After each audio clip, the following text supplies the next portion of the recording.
Jacques Boumboulid est allé voir son patron en étant le chef de l'OS. Il est allé voir Messali Hadj en mars 54 et puis en juillet 54 après le congrès d'ONU.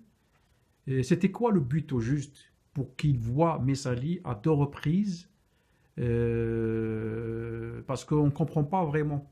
C'était quoi la relation qui était entre Boumboulid et Messali, parce que pas mal de personnes ne savent pas ça, ou ils doutent, ils ont des doutes sur la relation Boumboulid et avec Messali. Donc on veut savoir historiquement et véridiquement c'était quoi cette relation qui était entre lui et Messali. Oui, alors, quand Messali revient créer le MTLD après son retour d'exil, puisqu'il avait été chassé en Afrique noire, il, euh, il crée le MTLD, c'est-à-dire avec le PPA clandestin et l'OS, c'est-à-dire une organisation paramilitaire qui devait simplement former des cadres spécialistes pour préparer une guerre moderne. Donc, une guerre avec les blindés, avec tout ça. Donc, des spécialistes militaires, mais sous le contrôle du parti. C'est quand le parti déciderait le passage à l'action que finalement ces cadres militaires entreraient dans l'action. Ce n'était pas une organisation parallèle, une organisation sous le contrôle, comme le PPA, le contrôle du président du parti, c'est-à-dire Messaliach. Et par l'intermédiaire de Filali, qui connaissait parfaitement les militants du Constantinois, ce qui était du Constantinois, il avait repéré finalement que Ben Boulaïd avait, était quelqu'un d'exceptionnel, un cadre engagé complètement dans la lutte. Et quand il y a eu la dissolution de l'OS en 1950-51, il a vu qu'il y avait pas mal de militants constantinois de l'OS qui étaient se réfugier chez Ben Boulaïd. Et donc, de ce point de vue, l'image, la personnalité de Ben Boulaïd était connue donc de Messali depuis 1951-52. Et de l'autre côté, Ben Boulaïd savait que Messali avait l'intention, le voyage qu'il avait fait en Orient, c'était aussi pour préparer la lutte armée dans l'ensemble de l'Afrique du Nord. Donc il y avait un peu tout cela. Quand il y a la crise du MTLD, eh bien, quand Ben Kheda va voir Messali à Niort, en résidence à Niort, il y a un désaccord politique entre les deux hommes. Et Messali dit, au prochain congrès du MTLD, je donnerai un message qui sera lu par Moulay Merwa. Mais entre-temps, je demande une seule chose, c'est que l'OS soit reconstruite sous la direction de Ben Boulaïd. L'accord a été donné. Donc Ben Boulaïd était responsable légal de l'OS et donc il participait au comité central et en même temps son patron, statutairement, c'était Messali Hadj.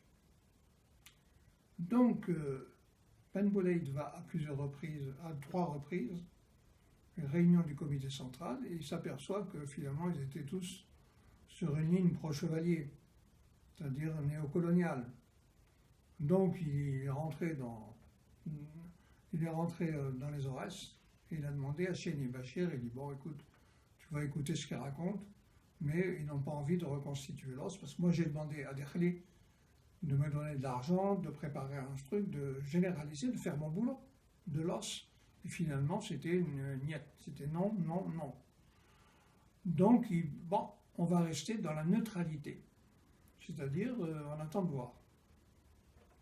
Et c'est dans ces conditions, quand il y a eu la crise après 53, début 54, que Ben Boulaïd il va voir son patron. Il va voir Al-Hajj et il lui dit Al-Hajj, c'est dommage, les Tunisiens sont entrés dans la lutte armée, il y a un mouvement général, l'Istiklal, tout ça. Nous, il faut qu'on rentre dans la lutte armée aussi. Et il faut réunifier le parti. Et Messali lui dit on ne peut pas réunifier le parti dans la mesure où le comité central, premièrement, au deuxième congrès, ils ont exclu tous les messalistes, et deuxièmement, ils collaborent ouvertement avec Jacques Chevalier. Ah, bon, d'accord. Donc, il retourne, là, il retourne dans les Aurès, et il attend. Et en attendant, bien, il réorganise un peu ses militants, il structure, il travaille surtout avec Chiani, qui était un bon organisateur, etc. Et quand il apprend qu'il y a le congrès de l'ONU, il n'envoie pas une délégation. Les Kabyles les ont envoyé une délégation, avec Ali Zamoum, etc. Puis il reste dans la neutralité. Neutralité, ça ne veut pas dire l'hostilité. C'était la neutralité. Une chauffe, j'attends, je regarde. Et quand il y a le congrès de l'ONU, évidemment, il y a eu des informations. Puisque les Kabyles sont revenus, il y a eu des délégués qui sont revenus, etc. Donc il a dit, je vais revoir mon patron. Mon patron, c'est qui? Puisque l'os n'a pas été dissoute. Donc elle était toujours là, mais elle était en sommeil. C'est-à-dire on ne lui donnait pas les moyens de fonctionner. Donc il va voir le Hadj. Et là, Hadj lui dit, écoute, voilà, il y a eu le congrès de l'ONU. Voilà la décision. Il y a une nouvelle direction qui fait que le PPA et l'os n'existent plus. C'est la nouvelle direction et on rentre dans la lutte armée dès que le parti sera réorganisé, c'est-à-dire en décembre ou en janvier. Donc là, il dit cette fois-ci, le parti rentre dans la lutte armée. Donc il rentre dans les Aurès et immédiatement, il se prépare à la lutte armée. Donc il va créer un état-major avec déjà une armée, il rassemble toutes ses troupes, tout le monde avec un uniforme, avec un fusil, il leur fait faire même de l'exercice, du truc, etc., en leur disant, nous allons entrer dans la lutte armée. Et donc voilà comment ça va fonctionner, le truc, et avec l'IDARA, c'est-à-dire un exécutif, et nous allons attaquer les positions militaires. Nous sommes une armée de partisans, une armée de patriotes. Et nous avons créé un parti de la Révolution ouvert à tous les patriotes, quelles que soient les tendances politiques. Patriotes. Et à l'issue de la guerre, on va appliquer le programme que tout le monde connaît, qui a été plébiscité. C'est le programme du PPA. Il a été plébiscité en mars 1945, donc c'est celui qu'on connaît, c'est-à-dire l'Assemblée constituante. Tout le monde est d'accord là-dessus. Et donc il y a la rencontre avec Boudiaf. Alors Boudiaf dit, il y a eu la division, donc on a créé le CRUA, maintenant le CRUA il faut le transformer, et on va fonder le FLN. Ah bon? L'accord entre Boudiaf et porte sur un seul point. C'est quand il y aura la lutte armée, l'Égypte nous approvisionnera en armes. Mais il n'y a eu aucune discussion, ni sur le programme du FLN, la déclaration du 1er novembre, c'est-à-dire la reconstruction de l'Algérie sur les principes islamiques, ni sur l'ALN. Il n'y a pas eu, dans cette discussion, la mise sur pied d'une ALN. Il y a eu des attentats un peu partout, des bombes, des trucs, des choses, mais il n'y a pas eu un plan avec un état-major de l'ALN. Conclusion, le 1er novembre, finalement, Ben Boulaïd rentre dans la révolution non Messaï Hadj et il, avec son état-major, qui se réunit et qui attaque des positions militaires. Batna, Kenchala, le truc militaire. Les autres, les amis de Boudiaf, ils mettent des bombes et ensuite ils vont se réfugier dans la montagne. C'est le cas de Bitat et c'est le cas même de Krib Qassem. Conclusion. L'ALN, elle existe sur le papier au Caire, mais la seule force militaire organisée avec un état-major définissant des objectifs militaires, avec un but de guerre qui est la constituante à l'issue de la victoire militaire, de l'histoire de la Révolution, il n'y en a pas d'autre que les Aurès. Il n'y en a pas d'autre. Donc si on veut dire que l'ALN existe en Algérie en 1954, il faut dire que c'est l'armée de Ben Boulaïd, c'est le Jeish el-Tahrir. Il n'y en a pas d'autre.